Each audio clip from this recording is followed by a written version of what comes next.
Hello students, कल हमने किया था क्लास 10th की साइंस का लेसन नंबर 1 रासायनिक अभिक्रियाएं एवं उनकी समीकरण।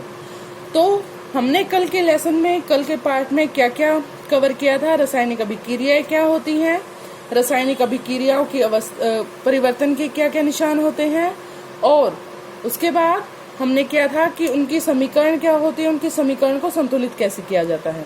आज हम करेंगे रासायनिक अभिक्रियाओं के प्रकार, रेडॉक्स अभिक्रियाएं क्या होती हैं, ऊष्माशोषी ऊष्माक्षेपी अभिक्रियाएं क्या होती हैं, संक्षारण किसे कहते हैं, और विकृत गंधिता क्या होती है।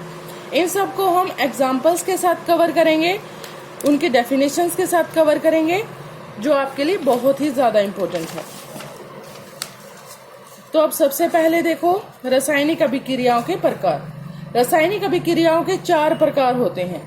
सबसे पहला है संयोजन, वियोजन, विस्थापन और द्विविस्थापन। संयोजन सबसे पहले हम करेंगे। संयोजन अभिक्रियाएं क्या होती हैं। संयोजन का मतलब होता है योग, मतलब एडिशन, संयोग करना, जुड़ना, ऐड होना।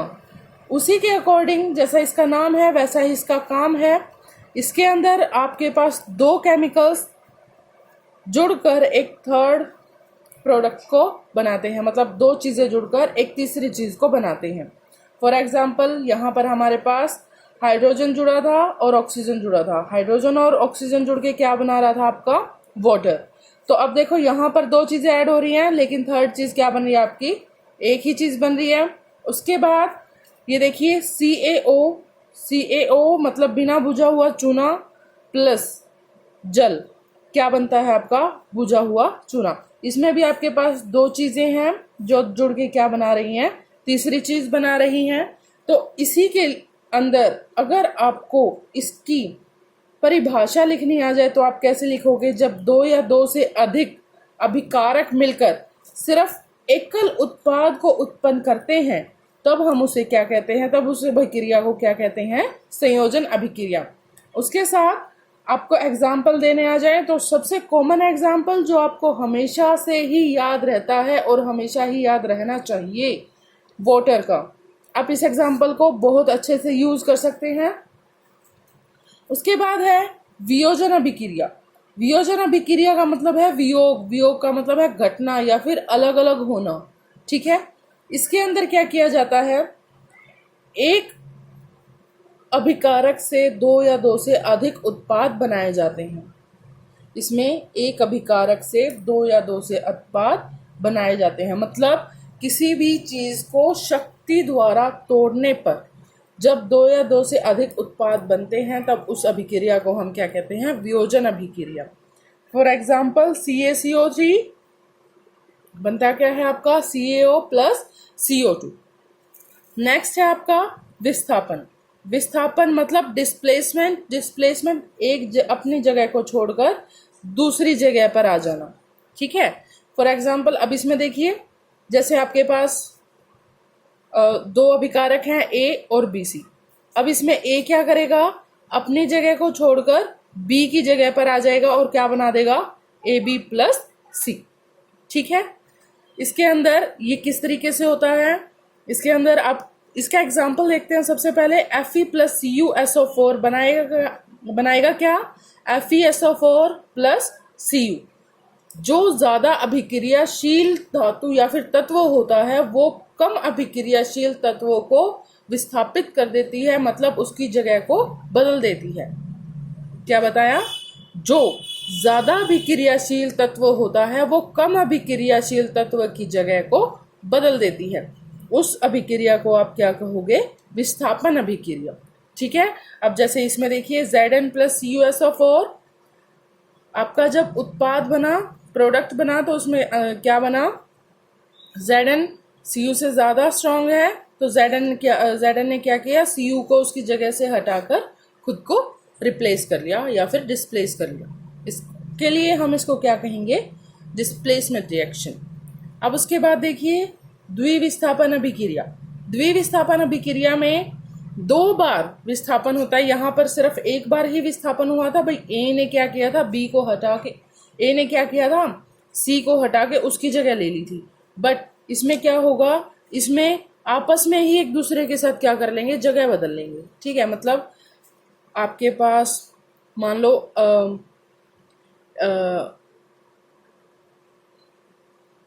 दो चीज़ें रखी हैं। अब ये क्या करे, ये चीज़ क्या करेगी, जो ये वाली चीज़ है ये इसके साथ जाकर ऐड हो जाएगी, और जो ये वाली चीज़ है ये इसके साथ जाकर ऐड हो जाएगी। ठीक है, तो आपके पास ये दो अलग अलग चीज़ें ही बन जाएंगी। ठीक है, अब इसका एग्जांपल देखिए, Na2SO4 प्लस BaCl2। यहाँ पर जो Na2 है ये क्या करेगा, Cl2 के पास चला जाएगा और क्या बना देगा आपका NaCl। और Ba है, Ba किसके पास चला जाता है, SO4 के पास चला जाता है, जो क्या बना देता है आपका BaSO4। इसमें ध्यान रखिएगा, जैसे Na है, Na के ऊपर हमेशा ही पॉजिटिव चार्ज होता है और जो SO4 है उसके ऊपर नेगेटिव चार्ज होता है। सेम एज Ba के ऊपर पॉजिटिव चार्ज होता है एंड Cl2 के पास नेगेटिव चार्ज होता है। तो पॉजिटिव चार्ज वाला नेगेटिव चार्ज वाले के साथ ही जाता है, पॉजिटिव चार्ज नेगेटिव चार्ज वाले के साथ ही जाता है। मतलब धनायन हमेशा ऋणायन के साथ ही निकलता है, कैटायन हमेशा एनायन के पास जाता है। और इसी तरीके से ये क्या है, कैटायन है आपका, ये क्या है, एनायन है। मतलब ये पॉजिटिव चार्ज वाला है और ये नेगेटिव चार्ज वाला है, जो आपस में क्या कर देंगे, एक दूसरे को रिप्लेस कर देंगे। ठीक है, अब उसके बाद हमने क्या करना है, रेडॉक्स अभिक्रियाएं। रेडॉक्स अभिक्रियाएं आपकी दो अभिक्रियाओं का मिक्सचर होती हैं। मतलब रेडॉक्स अभिक्रियाओं के अंदर आपके पास दो अभिक्रियाएं होती हैं, एक होती है उपचयन और एक होती है अपचयन। मतलब ऑक्सीडेशन और रिडक्शन, दोनों के नाम को मिलाकर क्या बनाते हैं, रेडॉक्स। ठीक है, इसके यहाँ से रेड लिया, इसके यहाँ से ऑक्स, तो क्या बना, रेडॉक्स। रेडॉक्स के अंदर आपके पास दो तरह की अभिक्रियाएं हैं, उपचयन और अपचयन। ऑक्सीडेशन इंग्लिश में ज़्यादा इजी पड़ता है, वैसे हिंदी में भी आसान है, लेकिन इंग्लिश से ज़्यादा अच्छे से आप याद रख सकते हो। ऑक्सीडेशन जिसके अंदर ऑक्सीजन को ऐड किया जाता है और हाइड्रोजन को माइनस किया जाता है। मतलब जिस अभिक्रिया के अंदर ऑक्सीजन को बढ़ावा मिलता है या ऑक्सीजन इंक्रीज हो जाती है, वो तो क्या है, ऑक्सीडेशन अभिक्रिया। और जिसके अंदर ऑक्सीजन डिक्रीज हो जाती है, वो क्या है, आपकी रिडक्शन। ठीक है, या फिर अपचयन। इसके अलावा इसके अंदर हाइड्रोजन का हवास होता है, मतलब हाइड्रोजन को डिक्रीमेंट मिलता है और इसके अंदर हाइड्रोजन को इंक्रीमेंट मिलता है। अब इसके लिए एक एग्जांपल देखो, CuO प्लस H2 बनता क्या है आपका, Cu प्लस H2O। अब यहाँ पर O के पास ऑक्सीजन था, लेकिन जैसे ही उत्पाद बना, इसने अपने ऑक्सीजन को क्या किया, खो दिया, इसने अपने ऑक्सीजन को लेस कर दिया। यहाँ पर क्या हुई है, ऑक्सीजन की डिक्रीमेंट हुआ है। यहाँ क्या हुआ है, ऑक्सीजन का डिक्रीमेंट हुआ है। तो डिक्रीमेंट के लिए कौन सी अभिक्रिया होती है, अपचयन। कौन सी होती है, अपचयन। अब हाइड्रोजन के पास यहाँ पर कोई भी ऑक्सीजन नहीं है, लेकिन प्रोडक्ट के अंदर देखो, यहाँ पर हाइड्रोजन के पास क्या आ जाती है, ऑक्सीजन आ जाती है। मतलब ऑक्सीजन का क्या हो रहा है, इंक्रीमेंट हो रहा है। तो यहाँ पर कौन सी अभिक्रिया हो जाएगी, उपचयन। कौन सी अभिक्रिया होगी, उपचयन। उसके बाद ये अच्छे से समझ आ गया, इनकी परिभाषाएं आप लिख लोगे। उपचयन की परिभाषा क्या होगी, वह अभिक्रिया जिसके अंदर ऑक्सीजन का योग तथा हाइड्रोजन का क्या होता है, हवास होता है, उसको आप उपचयन कहते हैं। और अपचयन अभिक्रिया में जिसके अंदर ऑक्सीजन का हवास होता है तथा हाइड्रोजन का योग होता है, उसको आप अपचयन अभिक्रिया कहते हैं। इन दोनों के नाम को मिलाकर ये क्या बनती है, आपकी रेडॉक्स अभिक्रियाएं बनती हैं। उसके बाद आता है संक्षारण। संक्षारण आपने कॉमन एग्जाम्पल देखा होगा, जैसे आप किसी भी धातु को हवा में छोड़ दीजिए या फिर हवा और पानी की कांटेक्ट में आते ही कोई भी धातु है वो थोड़ा अपने आप में परिवर्तन लाना शुरू कर देती है। फॉर एग्जाम्पल जैसे लोहा है, लोहे का एग्जाम्पल बहुत कॉमन है, आप आराम से इसको नोटिस कर सकते हो। लोहे को अगर आप पानी में रखते हो तो पानी और हवा के कारण वो जंग पकड़ लेता है। इसके अलावा भी बहुत सारे एग्जाम्पल हैं। फॉर एग्जाम्पल जैसे चांदी, चांदी की पायल वगैरह है, कोई भी चांदी की चीज़ है, तो वो हवा में आने की वजह से काली पड़ जाती है। और भी एग्जाम्पल है जैसे तांबा और पीतल, ये सब भी अपने कलर को परिवर्तित कर लेते हैं। तो इस अभिक्रिया को क्या कहते हैं हम? संक्षारण। कोई भी धातु अपने आसपास की आर्द्रता, हवा, अम्लता आदि के संपर्क में आने से संक्षारित हो जाती है, तो उस प्रक्रिया को हम क्या कहते हैं? संक्षारण। उसके बाद हमारा जो टॉपिक है वो है विकृत गंधिता। विकृत गंधिता क्या होती है?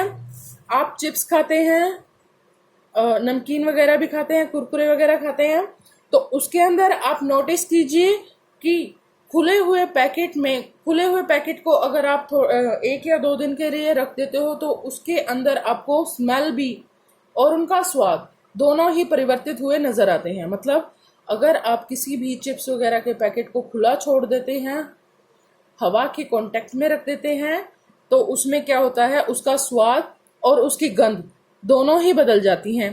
तो उस प्रक्रिया को हम क्या कहते हैं? विकृत गंधिता। उसके अंदर क्या होता है?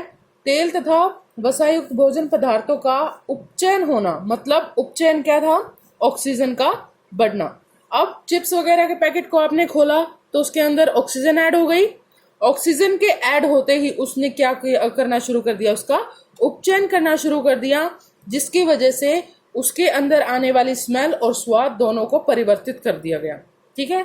अब विकृत गंधिता से बचाने के लिए कौन सी गैस का यूज किया जाता है? नाइट्रोजन गैस का यूज किया जाता है। कौन सी गैस का? नाइट्रोजन गैस का। क्वेश्चन ऑब्जेक्टिव क्वेश्चन से ही पूछ लिया जाए कि चिप्स वगैरह के पैकेट में या फिर तेल युक्त एवं वसायुक्त भोजन के पदार्थों को उपचयन से बचाने के लिए कौन सी गैस का यूज किया जाता है? तो नाइट्रोजन गैस का इसके लिए यूज किया जाता है। उसके बाद आपका टॉपिक है ऊष्मा अक्षेपीय अभिक्रियाएं। ऊष्मा अक्षेपीय अभिक्रियाएं कौन सी होती हैं? ऊष्मा का उत्सर्जन। अब देखिए, इससे पहले आप एक बार ऊष्मा शोषी अभिक्रियाएं कीजिए, क्योंकि इससे फिर आपको ये आसानी से याद हो जाएगा। ऊष्मा शोषी, ऊष्मा शोषी के अंदर आपको ये वर्ड दिखता है, शोषी। शोषी का मतलब क्या होता है? जो अपने अंदर ग्रहण कर ले। इसके अंदर क्या होता है? ऊष्मा का शोषण। मतलब ऊष्मा को ये क्या करती है? अपने अंदर ग्रहण करती है। फॉर एग्जाम्पल, कॉमन एग्जाम्पल लेते हैं, आपके घर से रिलेटेड एग्जाम्पल लेते हैं। दही जब आपको बनाना होता है तो आप क्या करते हो? दूध को हल्का गर्म करते हो, है ना? तो उसके लिए आपने उसको क्या दिया? हीट दिया, मतलब ऊष्मा दी ना आपने उसको। तो उस अभिक्रिया को हम क्या कहेंगे? ऊष्मा शोषी। या फिर फॉर एग्जाम्पल खाना वगैरह पकाते हो आप, तो उसके अंदर भी आपको क्या करना पड़ता है? हीट देना पड़ता है, गर्म करना पड़ता है, उसको ऊष्मा देनी पड़ती है। तो वो भी क्या है? आपकी ऊष्मा शोषी अभिक्रियाएं।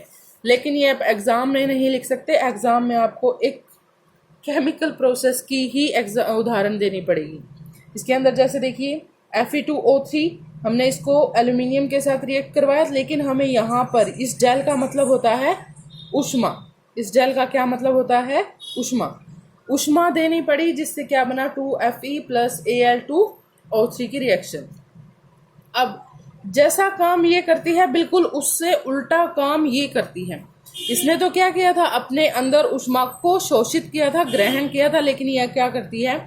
अपने अंदर से ऊष्मा को निकाल देती है। इसके अंदर क्या होता है? ऊष्मा का उत्सर्जन, मतलब बाहर की ओर निकलना।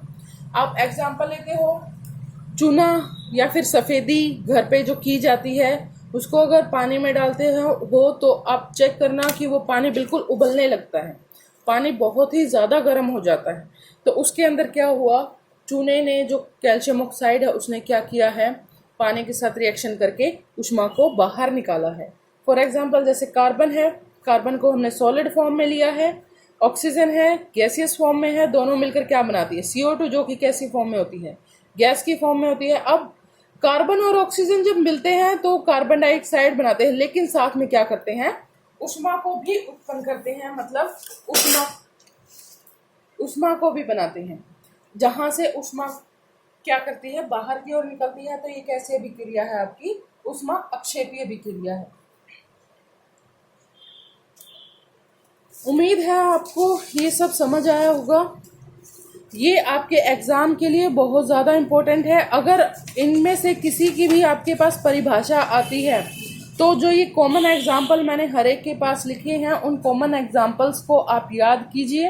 हर एक परिभाषा के साथ एक एग्जाम्पल तो आपको आना ही चाहिए। इसके अलावा क्वेश्चंस आपके एग्जाम में किस तरह से आते हैं, आपको कोई भी रासायनिक अभिक्रिया दे दी जाएगी, उसमें से आपको ये पूछ लेगा कि बताओ कि ये कौन सी किस प्रकार की रासायनिक अभिक्रिया है, मतलब संयोजन है, वियोजन है, विस्थापन है या द्विविस्थापन है, इनमें से बताओ कि कौन से प्रकार की है। ठीक है। इसके अलावा आपको उपचयन एवं अपचयन का उदाहरण देने के लिए बोल देगा, संक्षारण और संक्षारण से बचने के तरीके बोल देगा। बहुत कॉमन एग्जाम्पल है, बहुत ही कॉमन क्वेश्चन है HBSC के लिए भी और CBSE के लिए भी, कि विकृत ग्रंथिता और संक्षारण की हमेशा से ही परिभाषाएं पूछी जाती हैं। आज के लिए बस इतना ही, बाकी हम अगली वीडियो में आपको बताएंगे। Thank you.